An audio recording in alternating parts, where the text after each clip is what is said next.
So the first part of processing wool is called skirting. What you do when you're skirting is that you're just kind of picking all of the parts you don't want out. In our case, with the buffalo wool, we're picking out seeds and twigs, things like that, just dirt, things like that that have gotten caught up in the wool while we're doing it. If we were processing sheep wool, we would also be picking out bits that were too oily or greasy.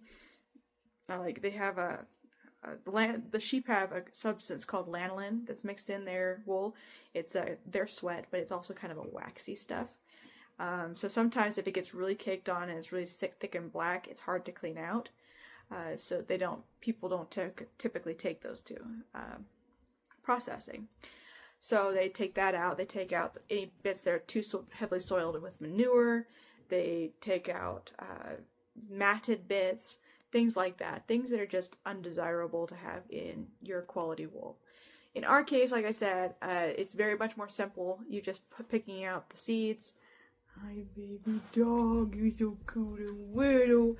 Coming to crush my picture. Oh, I'm being smothered. Alright. So,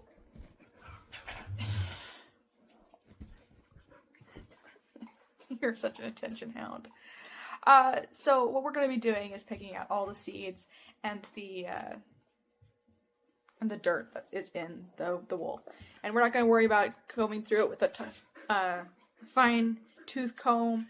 It's just getting the bigger stuff out. We will continue to pick things out as we continue to process it. So it doesn't have to be a big thing. Goodness, baby. I'm talking to the people. I've made myself an indoor scouring table on account of there's been so much rain lately that I haven't been able to get outside and do it. So I'm going to keep scouring it. The scouring table is pretty much just anything that debris can fall through, and then of course you can, if you have doing it inside, you can collect it, and if not, then you can just leave it on the ground. But pretty much pressing these little seeds up through the wool.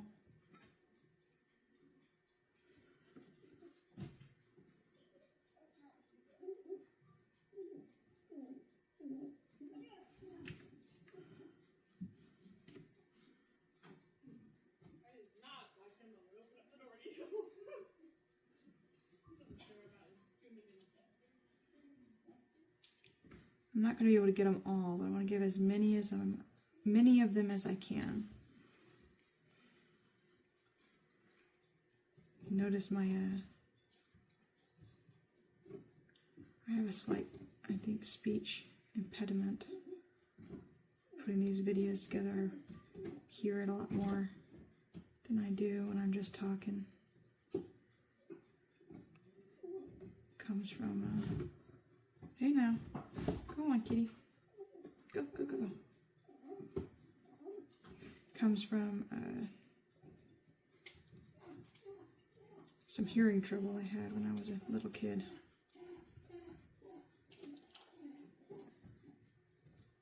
Nowadays it seems like I've got so many words in my head. My vocabulary is huge. Sometimes I get 3 different words that mean the exact same thing pop up while I'm trying to talk. I don't know if that ever happens to you, but you understand if you do.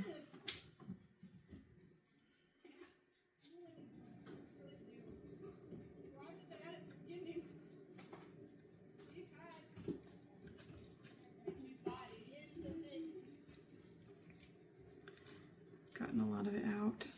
And like I said, this tag was buried underneath the dirt when I found it, so it's got a lot of dirt in there. A lot of dirt, a lot of seeds. Working my fingers through, trying to find all those pricks.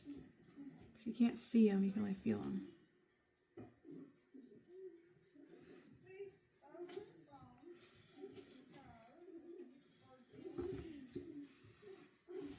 you're looking at it, this is when they're talking about the guard hairs, they're talking about these little wiry ones that are on the ends.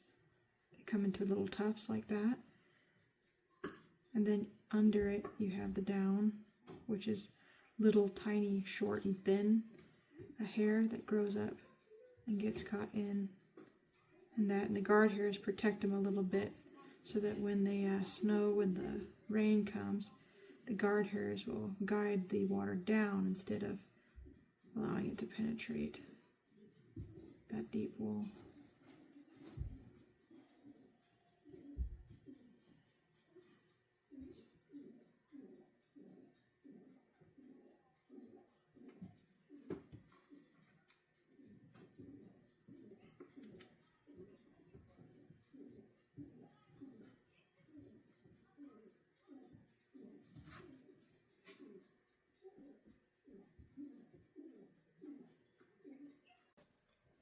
Is buffalo wool warm and cozy, kitty? Seems to be.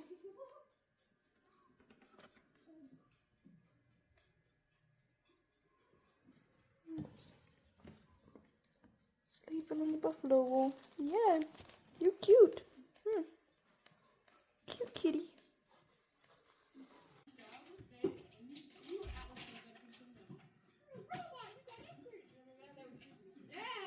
Feeling both sides as I go about, and also feeling in all directions. So you press in, you press down in every spot so that you can have those pricks come in contact with your skin. Doing it very softly so you don't get poked.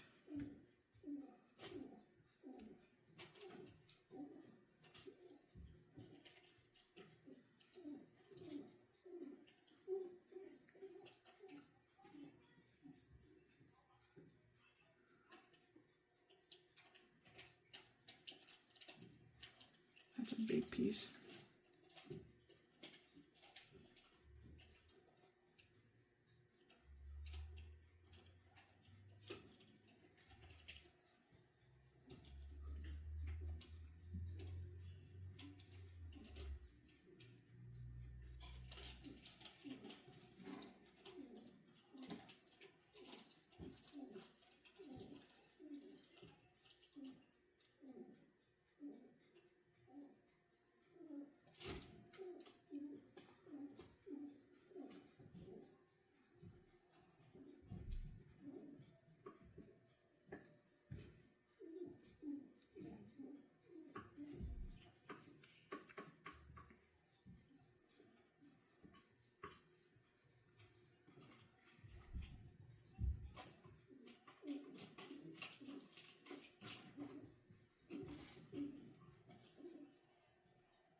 Again, the quality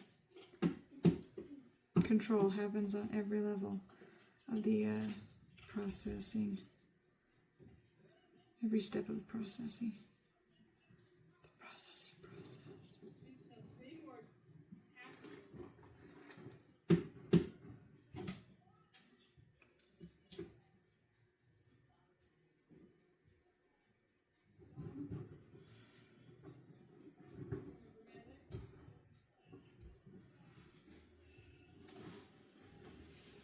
Point of this going up on the internet is that people will start asking their neighborhood buffalo ranchers, hey, do you guys have any wool?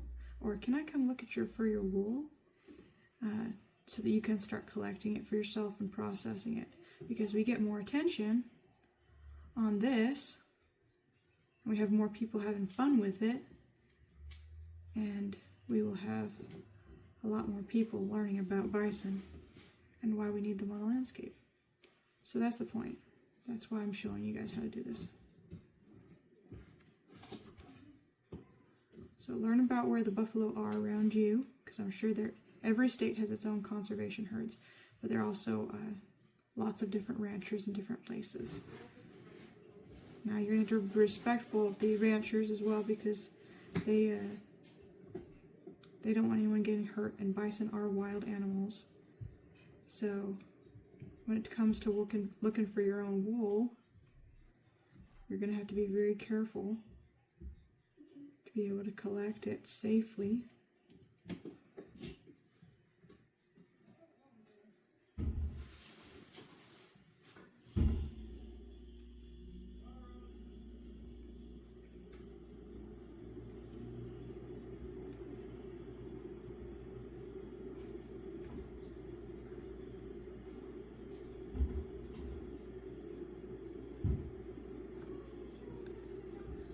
Alright, I think that's just about it for this step on this tag.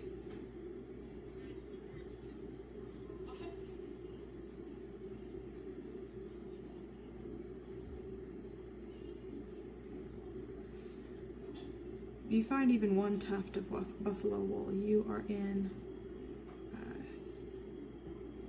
in luck, because it wasn't a couple of years ago and buffalo were on the verge of extinction, so that's pretty significant to find even one tuft. And as we get more buffalo, there'll be more buffalo wool available for us to collect, hopefully, within the next several years. We've got work to do.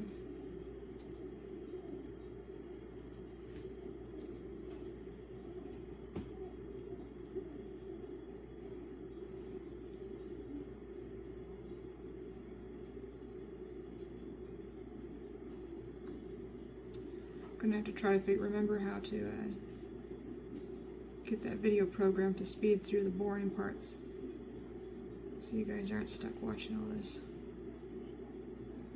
Unless, of course, you want it, in which case let me know. If you prefer to have it going slow than you have it going fast.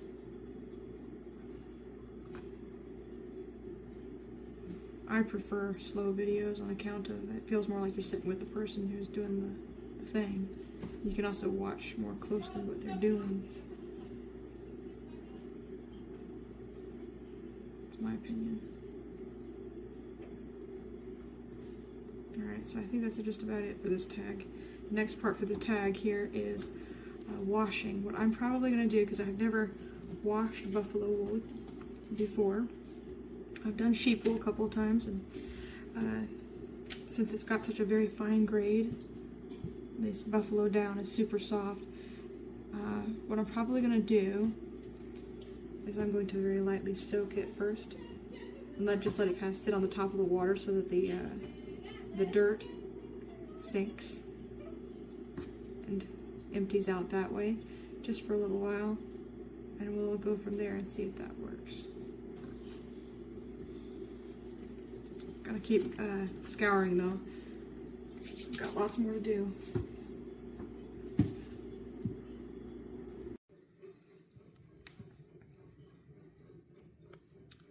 I'm playing how many different kinds of seeds can I find? I found foxtails, which are a type of grass that grows around here, kind of resembles wheat. I found a lot of storkbill seeds. They have kind of a screw, kind of a top. I'm sorting this by grade as I go, grade in color.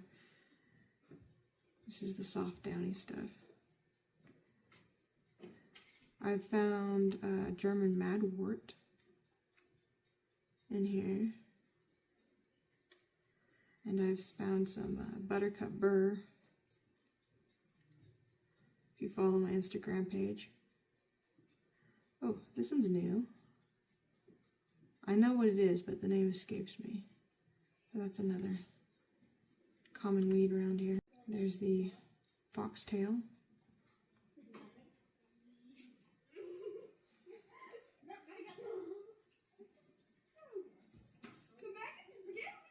The trick with these really soft fibers is going to be keeping them from matting, I think. while I'm washing them.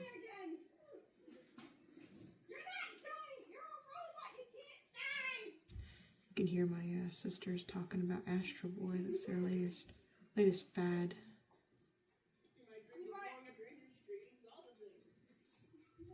More foxtail. This is another common one that name escapes me right now. There's another one. So it's about, I think, about 6 different kinds. This is more of that buttercup.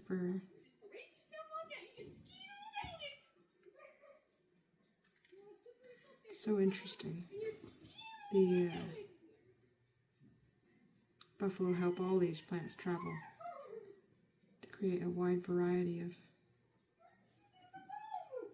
diversity on the prairie.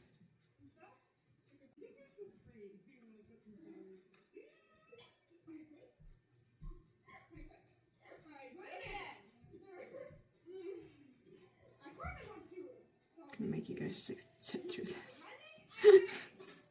It's alright. It's a video. You can skip it if you want to. You can skip forward.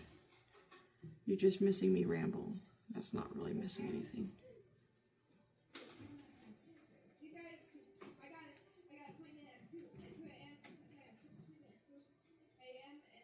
Or my sisters geeking out in the background.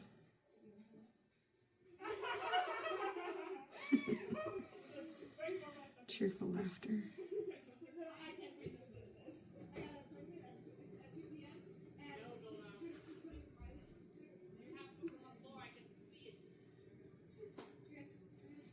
Okay, that's more down right there. Again, more down. There's really nothing to pick out of this one. Oh, there we go. I was wrong.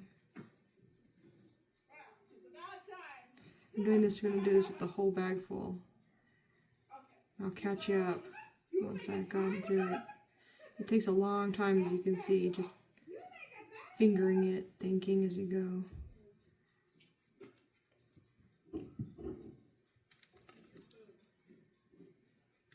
And when I was collecting this off the field, some of it would be in really small bits, spread out. Some of it would be in clumps. Some of it would be buried. It was all on the dirt. I wasn't picking this up anywhere near a rubbing post or something where it would be a little bit easier to collect. We were just walking in the field, kind of just after the shedding season. It wasn't during the shedding season, it was after. So the wool had a chance to be blown around on the dirt and get really full of VM before I picked it up. But it doesn't matter because buffalo love to roll around anyway, and so naturally it's going to get full of dirt and seeds anyhow. So knowing how to pick it through it, I think I was really intimidated when I first started doing this with sheep's wool. I'm like, oh, I can't stand it. I can't stand sitting here in one place going through this tedious task so long. Well, actually, it's not as tedious as you would think. It is meditative. And if you have ADHD, then it's probably torture, but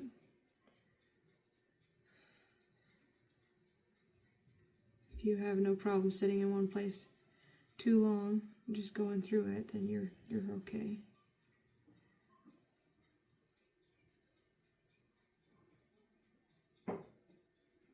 And like I said, don't be perfect. Yeah, there we go again. Don't be a perfectionist about it, because that's not the point of getting it all in one go. And even at the very end, when you have a very beautiful and refined product, you're going to still have just the slightest fragments of VM in there. And that's actually a good thing, because it shows that you processed it naturally. And if you end up selling, or your work is exchanged of hands, people are going to look through that, the curators, and they're going to look real close and see if they can see that tiny little bit of VM, which will show that you processed it by hand, no chemicals added. So it adds to its value rather than otherwise. Because you're doing this by hand. You're doing all this. This is hours of your time you're spending on it. Now this is such a light and fluffy go. I think I'm going to mix it. I'm going to pull it apart. And while I'm pulling it apart, I'm going to let the VM kind of fall out, as it will. Now this is what the down naturally does because it's so soft and so short. It just kind of compounds. This is going to be very difficult to wash because I'm pulling it apart now instead of later. But I am experimenting. I'm learning as I go with the different grades of buffalo wool in here. And if I pull into too small pieces, then it will definitely felt, I have no doubt.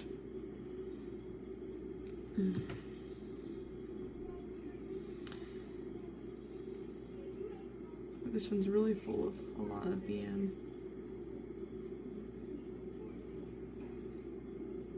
Later on in the processing, we'll start picking the wool.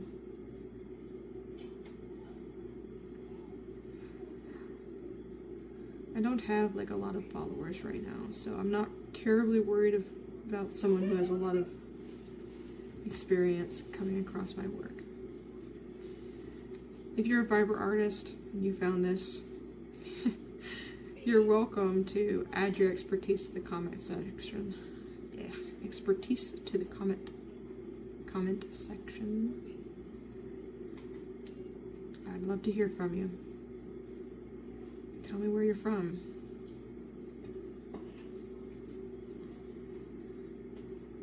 Tell me what you do for a living.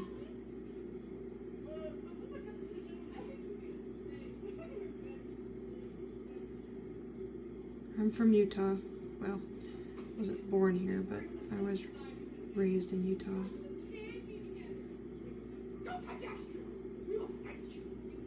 There are 3 conservation herds in Utah. The Antelope Island herd, the Boat Cliffs herd, and the Henry Mountains herd. The latter 2 are inaccessible, I think, for most travelers. They're kind of in a more isolated part of the state on account of the state didn't really want people to mess with them. They wanted them to be wild and to be able to roam. So they were given that opportunity. Hunters do go out there, and I think the board is also run by hunters and sportsmen. So they kind of have that as their prize herd, I guess. I think the Book Cliffs herd mingles with one of the tribal nations. I think it's the Ute Nation.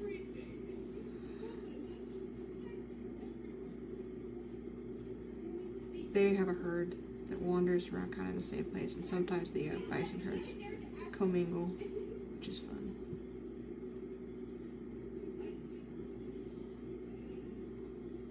I've been up to the Antelope Island herd.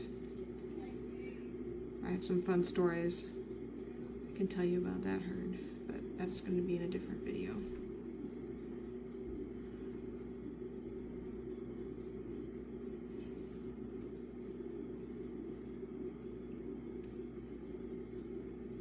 This wool comes from a private ranch. I know the owners and they let me go out and forage for it. So I encourage you to become familiar with your local bison ranchers. Look it up on Google. Say, Buffalo Ranch is near me. You can look at the NBA. I think they have a directory for different ranches that are by state.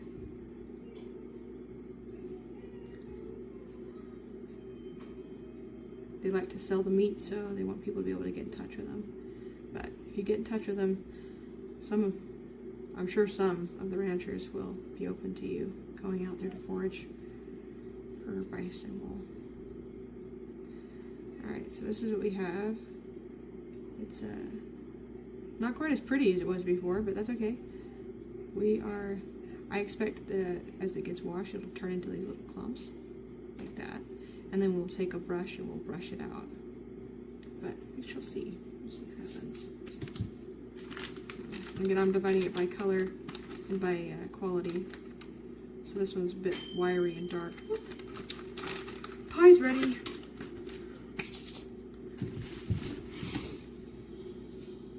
I'll continue to process that, and when I am finished taking care of all this wool, I'm probably going to go forage for some more. But when I'm done with this batch, I will show you the next step, which is called scouring. Scouring is actually the washing bit, where we get it wet. Should be fun. Stay tuned.